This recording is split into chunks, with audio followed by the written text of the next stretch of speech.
Good morning, good afternoon, good evening, and welcome back to another episode of Prophetic Fox World News, examining current news through the lens of Bible prophecy.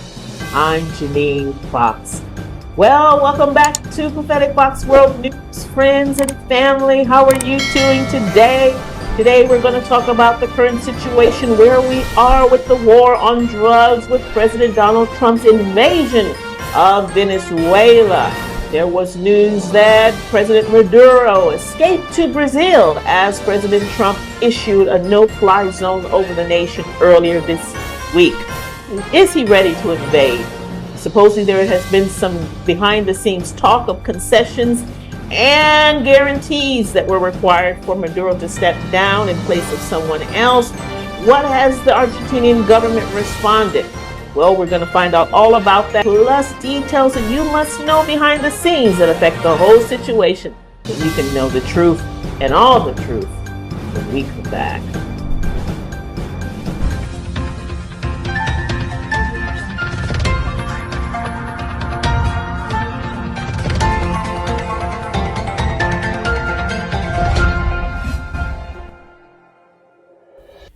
And here are the headlines. Russia says before talks with U.S. it has fully captured the city of Pokrovsk. Ukraine denies it. President Vladimir Putin hailed what his commanders said was Russia's full capture of Pokrovsk in eastern Ukraine as an important victory. But the Ukrainian military said its forces still held the northern part of the city. Another story, Putin threatens to cut Ukraine off from the sea after attacks on tankers. Russian President Vladimir Putin threatened on Tuesday to sever Ukraine's access to the sea in response to drone attacks on tankers of Russia's Shadow Fleet in the Black Sea. Ukrainian President Vladimir Zelensky said on Tuesday he had some optimism around peace efforts due to the speed of the process and the United States' interest in finding a solution regarding ending the war in Ukraine. Putin met with Wishkov and Kushner for over 4 hours to discuss Ukraine's peace process. The Russian President Vladimir Putin met U.S. President Donald Trump's special envoys Steve Witkoff and son-in-law Jared Kushner in the Kremlin on Tuesday for talks on a possible way to end European conflict since World War II. And Russia says no Ukraine compromise reached. After Putin talks with Trump envoys, Russia and the U.S. did not reach a compromise on a possible peace deal to end the war in Ukraine after a 5-hour Kremlin meeting between President Vladimir Putin and Donald Trump's top envoys. The Kremlin said they are still fighting. Well, the Bible does say, they say peace, but there is no peace. And will there ever be peace? Well, we do know that World War III is coming, and therefore there will not be peace. Shifting to the war in Venezuela, let us uncover more information to discover what's really going on behind the scenes.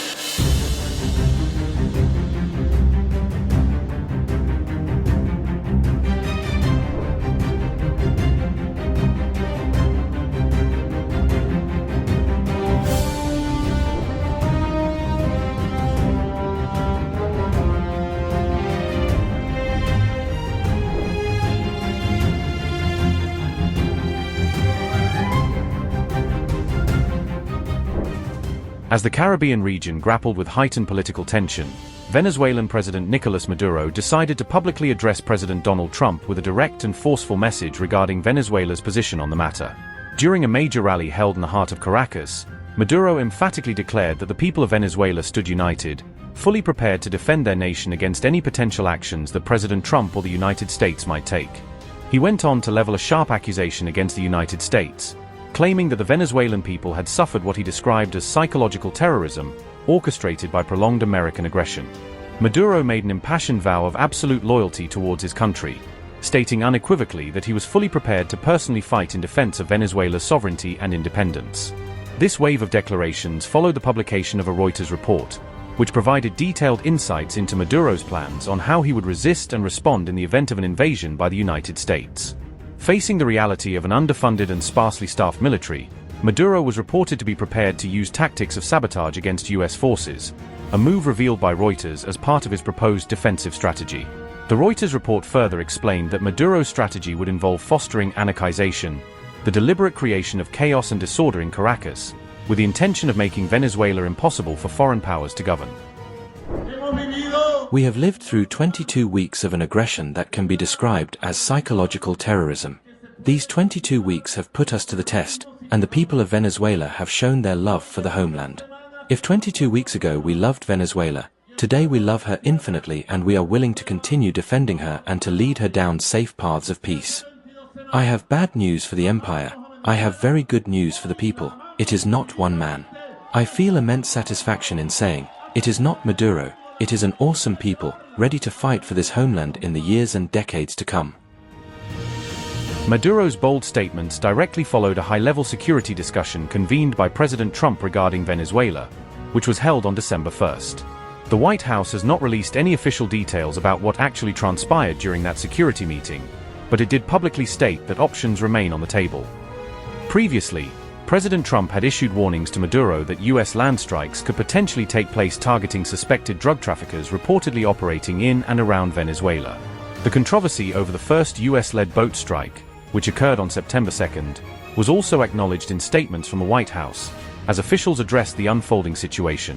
Did Admiral Bradley order that second strike because there were still survivors after the initial strike? Again, as I read for you, Admiral Bradley worked well within his authority in the law. He directed the engagement to ensure the boat was destroyed and the threat of narco-terrorists to the United States was completely eliminated. So was the initial order from Secretary Hegseth, everyone be killed, and did that come from President Trump? I saw that quoted in a Washington Post story. I would reject that the Secretary of War ever said that. However, the president has made it quite clear that if narco-terrorists, again, are trafficking illegal drugs towards the United States, he has the authority to kill them, and that's what this administration is doing. Can you confirm that President Trump is going to be hosting a meeting of his national security team in the Oval Office today on Venezuela? And what are they going to discuss? Are they hoping to reach a kind of final decision on that? Out of the effort of transparency, I will confirm that the president will be meeting with his national security team on this subject and on many matters. He meets with his national security team quite often. He's the commander-in-chief. It's part of his responsibility to ensure that peace is ongoing throughout the world. I'm definitely not going to detail the specifics of a meeting between the president and his national security team that's taking place in the Oval Office, but I'm happy to confirm that meeting is taking place for you. Can you tell us, what's the position on whether US troops on the ground is a possibility there? I know you've answered that before, but what's the current operative in status? Venezuela? I think my previous answer stands. There's many options at the president's disposal that are on the table, and I'll let him speak on those.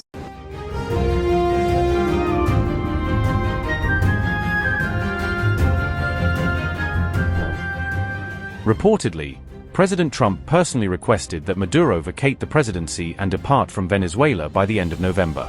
Sources indicate that Trump conveyed this demand directly to Maduro during a 15-minute phone conversation held on November 21st.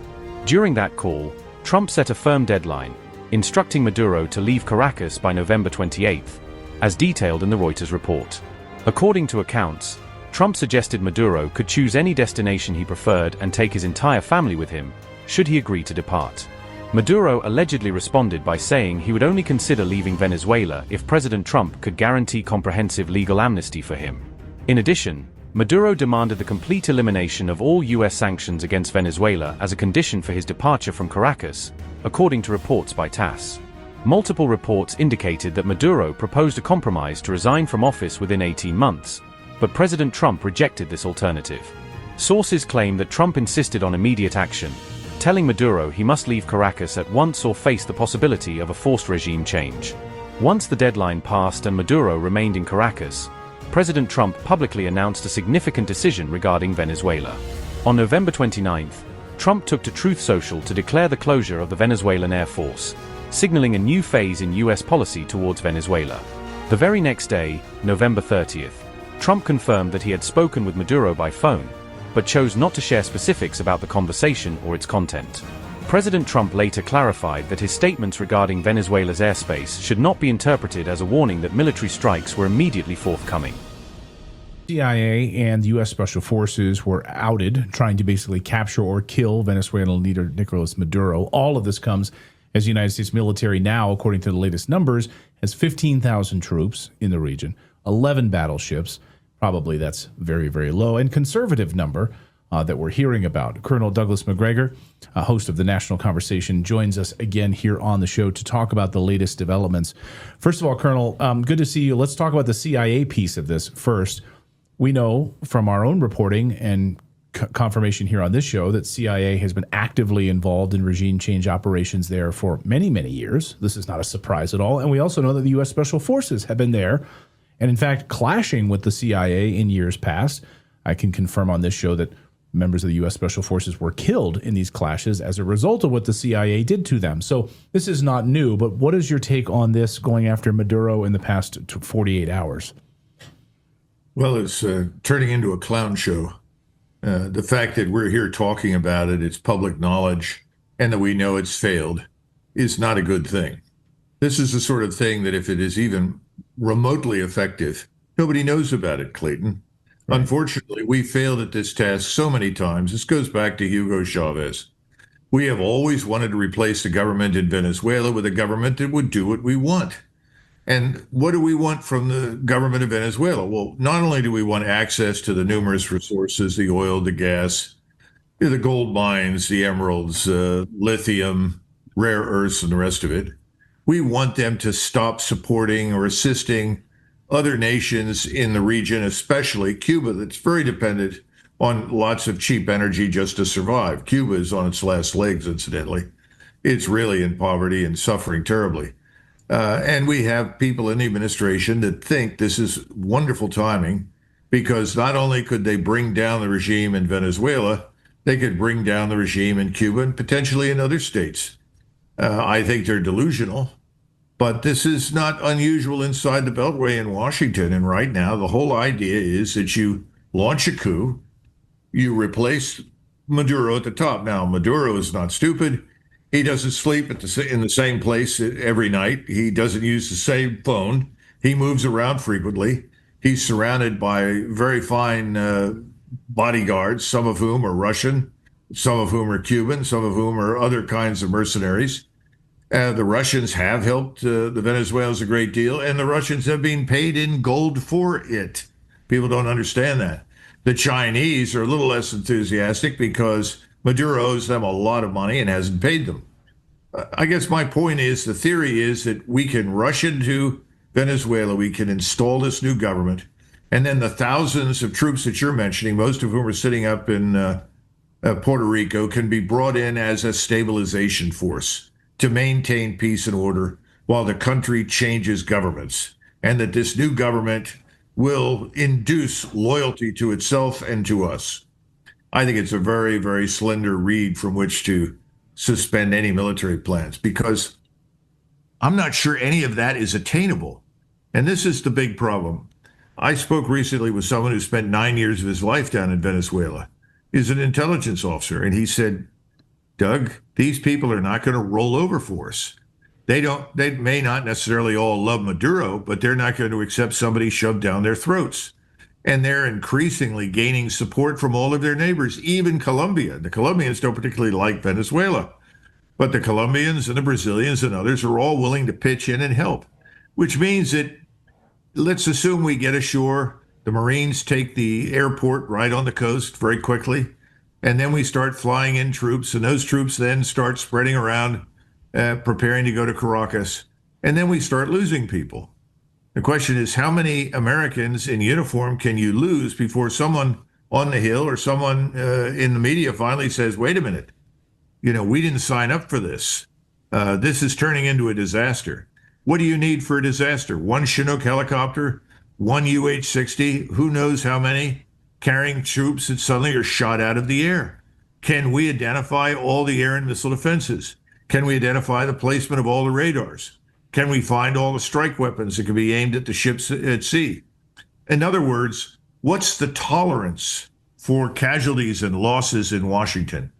I don't think it's very great, Clayton. Well, let's ask just real quick, let's ask our audience right now, and we'll come back to it at the end of this segment. How many of you would support Americans being killed in Venezuela? We'll just ask our chat room. We're live on Rumble and YouTube and X. For